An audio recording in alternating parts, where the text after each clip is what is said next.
Next to Dragon Ball Daima, to which we are still far away as the writing of this video, the hottest upcoming Dragon Ball piece of media is, undoubtedly, the new entry in Budokai Tenkaichi, although they're not going with the name.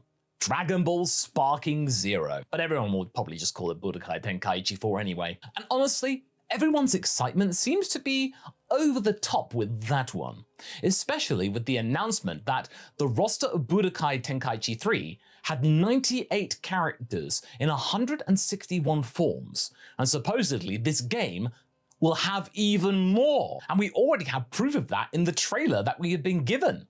Aside from obvious additions like Dragon Ball Super's Broly or Jiren, we have Bergamo. So that means we've got the Trio de Danger once more. And you know that things are serious when we are that happy to see him, because this opens up so many underused and underrepresented characters from Dragon Ball Super. This means we can have our own mini tournament of power potentially. After all, having all those weird characters and forms be playable was a staple of the Budokai Tenkaichi series before Xenoverse came along. And to this day, Xenoverse still does not allow you to play some of the characters that Budokai Tenkaichi included. Let's talk about our personal wish list for this game in terms of characters and forms, because honestly, it has been far too long, and Fighter's focus on Goku has been quite frustrating for us over the years. So without any further ado, let's start, shall we? Now, our first little request, as you can probably tell, is King Cold. Masako, you silly sausage. King Cold was already in Budokai Tenkaichi 3 over 17 years ago, so what's the worry then? Well, they said that the roster was going to be larger, not smaller, so why are you worrying? You are absolutely right, dear viewer.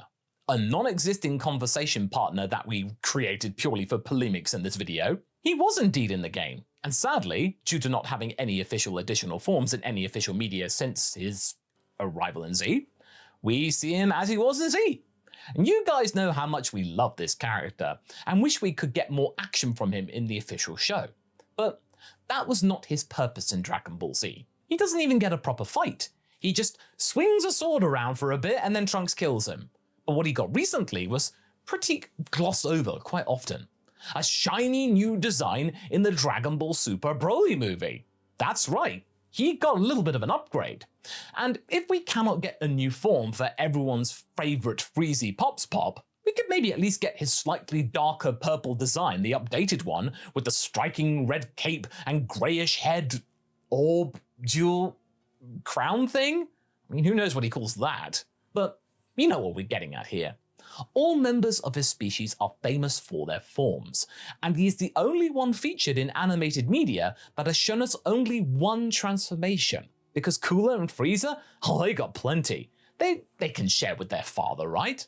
So at least having a different color variation for the guy doesn't seem that much to ask, right? With this variant behind us, let's get to some characters proper. Now first off, Katopesra. You guys knew he was going to be on this list. We love this guy.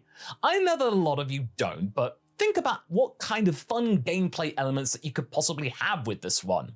His Modo Changey can guarantee a very unique and quirky playstyle, and quite honestly, he is a poster boy for a much wider range of underused Tournament of Power characters that we barely got to see, and we haven't seen playable in any sort of a game, save for maybe some Dragon Ball Heroes games in Japan or gachas, but we rarely get to see them outside of its own home country.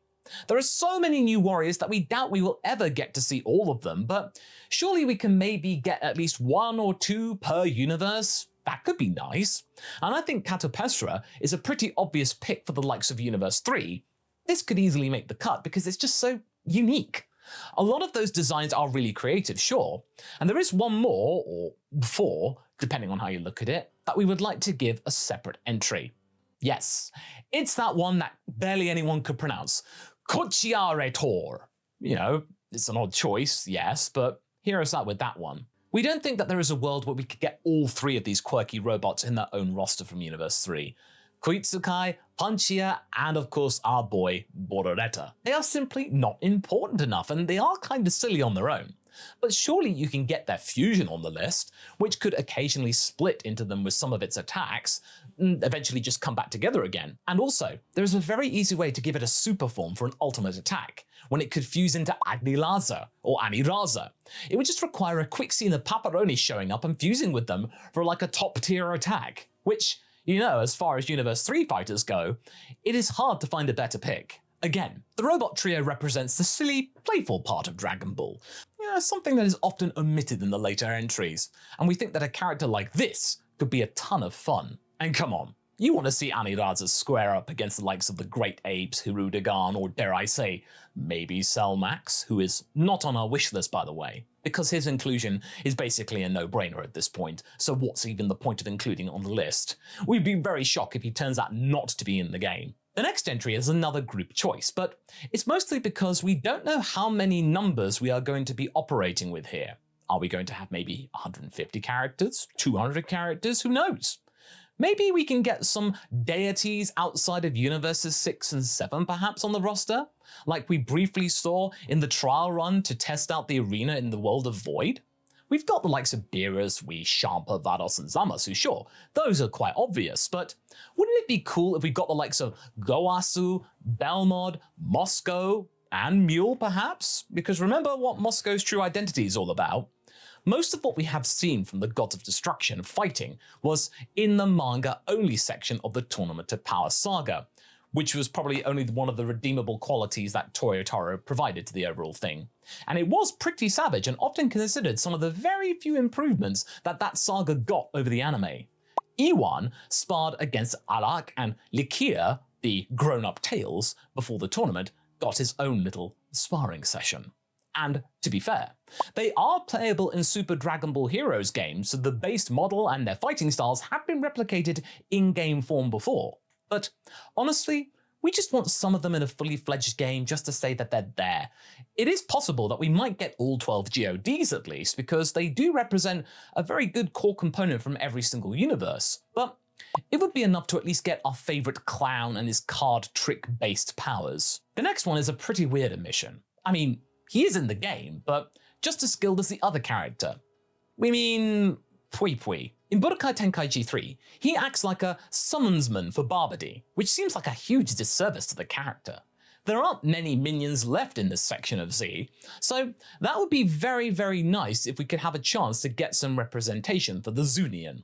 And while we're at it, why don't we just do the same thing with Yakon? He's got a very similar deal, just reduced to being a Babidi attack. Now, I'm in no way suggesting that we need both of them, but it'd be nice to at least get one of them. Let me know in the comments which one you would prefer. After all, minions are usually some of the most colourful baddies that you can possibly get, so we'd love to see more of them. The next one who is weirdly omitted is Paragus. Yeah, I was surprised as well, but he wasn't there in Budokai Tenkaichi 3. Nope. But hey, there's some good news. They now have 2 versions of the characters to choose from. You could maybe play the classic dark-skinned Paragus from the original Broly movie, or the grizzled old man Paragus from his Super iteration.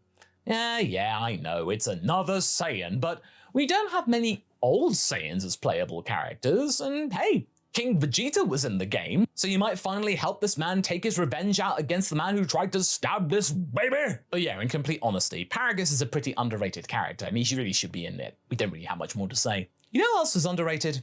Alibu. Honestly, either him or any of the main Otherworld tournament characters would do, but especially our Greek god lookalike. He really should make the cut, as he is pretty distinct and hasn't made many appearances in almost any video games aside from maybe Boo's Fury. Yeah, Boo's Fury. Yeah, he's a filler character, but come on, so is Pycon. And the final entry is not controversial per se, but something that could be problematic to pull off, and pretty unlikely, but there you go.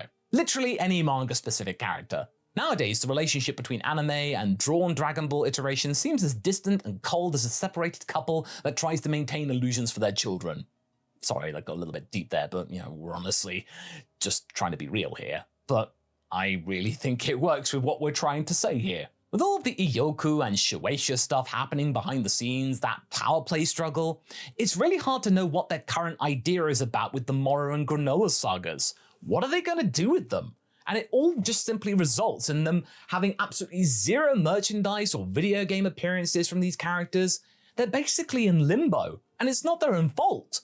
And it's a huge shame, as nearly all the major characters from the manga could be really fun to play. You got Moro with his wicked magic and draining energy check, Miris as a staff-based angelite, check, 7-3 being able to steal techniques and hold up to 3 abilities at once, check. This guy feels like he was designed for a game like this. Gas, who can manifest weapons out of his hands, check. Granola and his pew-pews and magic eye, check. Like, getting one of them would be fun, you know?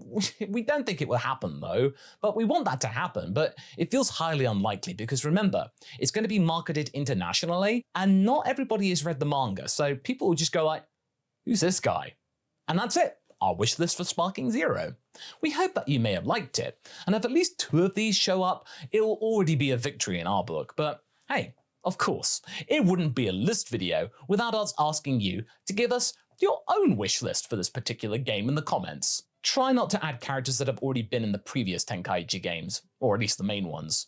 We can't wait to see your propositions though, and one day we can compare them with the actual list when the game comes out later in the year. Until next time folks, we shall see you in the next video. Catch you later!